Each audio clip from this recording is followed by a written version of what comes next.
Assalamualaikum warahmatullahi wabarakatuh. Bismillahirrahmanirrahim. Alhamdulillahirabbil alamin. Wassalatu wassalamu ala asyrafil anbiya'i wal mursalin sayyidina wa maulana Muhammadin wa ala alihi wa sahbihi ajmain. Asyhadu an la ilaha illallah wa asyhadu anna Muhammadar Rasulullah. Wa la haula wa la quwwata illa billah. Baik anak-anak, tema kita pada hari ini adalah mengagungkan Allah Subhanahu wa Ta'ala dengan tunduk pada perintahnya.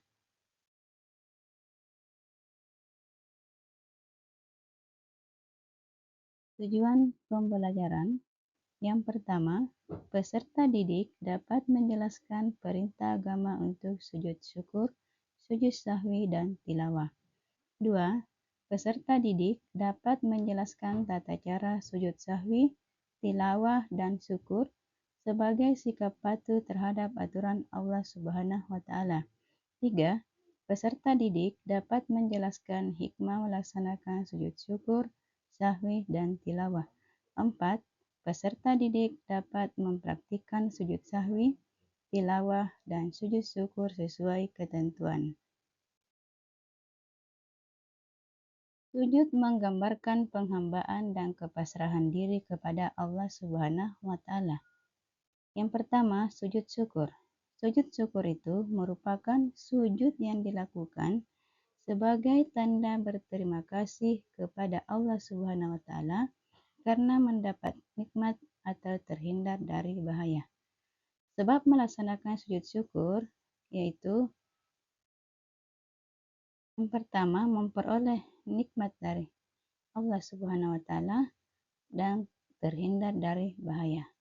Hukum melaksanakan sujud syukur adalah sunnah. Dalam pelaksanaannya, sujud syukur dilakukan 1 kali di luar salat. Yang kedua, sujud sahwi adalah sujud yang dilaksanakan karena keraguan dalam melaksanakan salat. Hukum melaksanakan sujud sahwi itu sunnah. Sebab melaksanakan sujud sahwi yang pertama, lupa tidak melakukan salah satu rukun salat seperti ruku atau sujud. 2. Ragu atau lupa jumlah rakaat. 3. Lupa membaca doa kunut bagi orang yang ingat. 4. Lupa mengerjakan tasyahud awal. 5. Kekurangan atau kelebihan jumlah rakaat.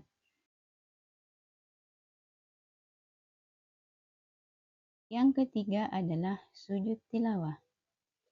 Sujud tilawah adalah sujud yang dilakukan apabila kita membaca atau mendengarkan ayat sajadah.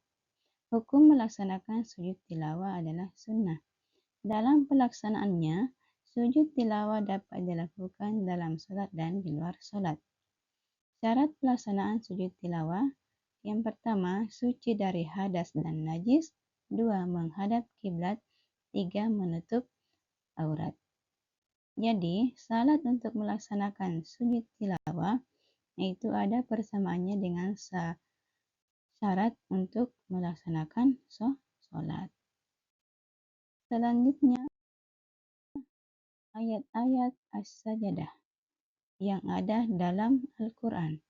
Yang pertama adalah Quran Surah Al-A'raf, Surah ke-7 ayat 206. 2. Quran Surah Ar-Ra'd ayat 15. 3. Quran Surah An-Nahl ayat 49. 4. Quran Surah Al-Isra ayat 109. 5. Quran Surah Al-Hajj ayat 18. 6. Quran Surah Maryam ayat 58. 7. Quran Surah Al-Hajj ayat 77. 8. Quran Surah Al-Furqan ayat 60. 9. Quran Surah An-Naml ayat 27. 10. Quran Surah As-Sajadah ayat 15. 11. Quran Surah As-Sad ayat 24. 12. Quran Surah Fusilat ayat 39. 13. Quran Surah An-Najm ayat 62. 14. Quran Surah Al-Insyiqaq ayat 21. 15. Quran Surah Al-Alaq ayat 19. Selanjutnya, tata cara sujud sahwi. Berikut tata cara melaksanakan sujud sahwi. Yang pertama, setelah mengucapkan doa tasyahud akhir dan sebelum salam, lalu sujud pertama disertai dengan berdoa. 2. Duduk di antara dua sujud sahwi dengan melafalkan doa duduk di antara dua sujud. 3. Sujud kedua dengan mengucapkan doa yang sama seperti sujud pertama. 4. Duduk akhir dan salam. Kemudian selanjutnya adalah sujud tilawah. Tata cara pelaksanaan sujud tilawah ada dua. Yang pertama itu sujud tilawah dalam sholat dan yang kedua sujud tilawah di luar sholat. Sujud tilawah dalam sholat itu dilaksanakan setelah mendengar atau mengucapkan ayat sajadah tetap berdiri di tempat sholat.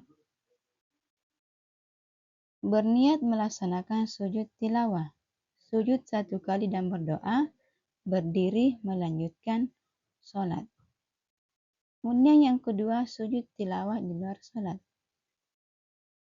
Tata caranya itu berdiri dan menghadap ke kiblat, berniat melaksanakan sujud tilawah, dilanjutkan dengan takbir, sujud satu kali, dan berdoa, duduk akhir dan salam. Adapun doa sujud tilawah adalah sajada wajhiya lillazi khalaqahu wa syaqqa sam'ahu wa basarahu bihaulihi wa quwwatihi fatabarakallah ahsanul khaliqin. Yang artinya, bersujud wajahku kepada Tuhan yang menciptakannya, yang membela pendengarannya dan penglihatannya, dengan daya dan kekuatannya. Maha Agung Allah yang merupakan sebaik-baik pencipta.